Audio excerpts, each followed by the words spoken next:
Hello and welcome back to the channel, and welcome to another Nintendo Switch review. Today I'm going to be taking a look at Horizon Chase Turbo. It's something you've probably heard about. It's had a very successful launch on all the other console platforms, but it's finally time for Nintendo fans to get their hands on it, and I'm here to let you know my thoughts. It's very fashionable at the moment for developers to mimic old style games and add some modern flair, but the results are not always as good as you would have hoped. However, I'm really pleased to say that Horizon Chase Turbo definitely doesn't fall into that category. Okay, so let's start with the visuals. The game looks absolutely fantastic. The simplistic, vibrant backdrops are a work of art with a game style that really pops in full HD and gives you an understanding of what developers were striving for back when they released games such as Outrun in 1986. I'm pleased to report the Switch version looks just as good as it does on other consoles, but obviously here you get the benefit of portable play, and whether you're playing it on the built-in Switch screen or you're using your TV, you definitely won't be disappointed. Frame rates never drop and the action is kept at an eye-watering pace throughout. In terms of gameplay, it is very similar to Outrun. All you have to do is pass your rival cars and aim for the win. It sounds nice and simple, but your rivals often seem to want you out of the way and they'll block and barge you to make sure you don't get past. What's amazing with this though is the fact that it never really feels unfair or too annoying. As you progress through the game, obviously your skill level increases, and with it you'll start to find sneaky ways past the opposition, and before you know it you're the one doing the barging. There is some very heavy rubber banding on show at all times, but again it's handled so well that it's just there to ensure the action never stops. The main body of the game, or the career mode if you like, is called World Tour. In each race, you're up against 19 opponents and you always start at the back. Get off to a solid start and the game gives you a little boost so you can keep up with the pack. But the challenge here is really split into two. Firstly, get past the first 16 cars, which like I said can be a challenge in itself as they like to get in the way, but then you have the real race in hand, beating the final three to first position. In every race, the last three can be hard to beat. Often I found myself winning by fractions of a second, but also coming second or third a lot. So there is no time for messing about. Again, this sounds really frustrating, but not at any point while I was playing it did it feel like it. It just feels fun and challenging, but in a really good way. During the races, there are also coins scattered about. Pick all of them up during the race and you'll receive bonus scores at the end of the event. The coins are often in convenient clumps and easy to drive straight over, but sometimes they've been put right on the outside of a bend or something, just for a bit of added difficulty.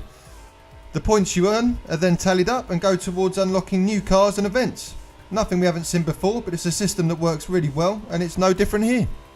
On top of that, as you complete special events in the World Tour, you'll actually be able to unlock upgrades for the cars. Once you've upgraded these vehicles, they can take any corner at any speed whatsoever, so you won't even need to use the brake pedal. The other pickups found during the events are additional nitro boosts and fuel. You start every race with 3 nitros anyway, but if it's first you're looking for, you will definitely need every bit of help you can get.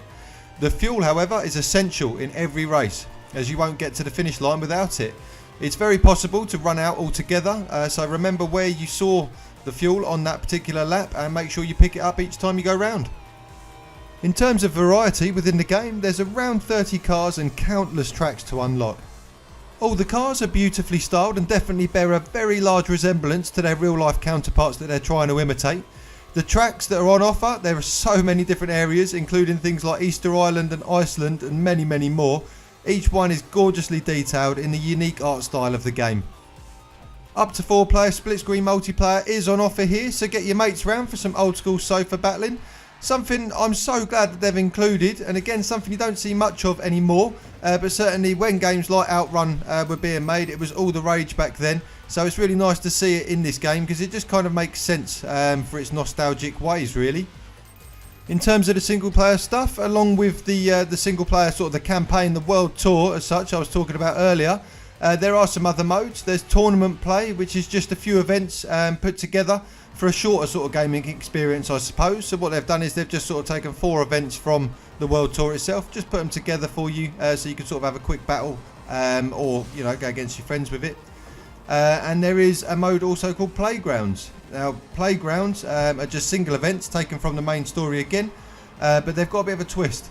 So some of the tracks are mirrored, or they might have differences with the weather. So the first one I had a go on actually had a sandstorm running across it, so you've got limited visibility, and it really changes up the sort of the gameplay and gives you a little bit more of a challenge. There is also an endurance mode as well. I haven't actually personally unlocked it yet. Once you complete the whole of the world tour, it's available to you. Apparently it's a kind of a mega world tour as such. It's even longer, but you can save it in between, so you can come back to it again and again rather than sort of having to sit and do it all in one go. I think overall Horizon Chase Turbo is absolutely brilliant. It's simple, it's beautiful, and it's challenging. There's enough to keep you busy for absolutely ages, and it's a great addition to the current racing offerings on the Nintendo Switch. I do have to say it's more expensive buying it on the Nintendo Switch than any of the other consoles that it's currently out for. I'm sure, however, owning a Nintendo machine, you're fully aware that this seems to be the case for most games for some reason. But also, it is the only portable version of the game available, so that's got to be worth a few pound on its own, really. I give Horizon Chase Turbo a solid 9 out of 10, and if you haven't tried it yet, try it. If you haven't done so already, or you're new around here, make sure you subscribe to the channel for all future content. And today I'd like you to use the comment section to let me know your thoughts on this game. Have you already got it and you're really enjoying it, or are you planning to pick it up? That's enough from me, but thanks for stopping by, and I'll see you on the next one.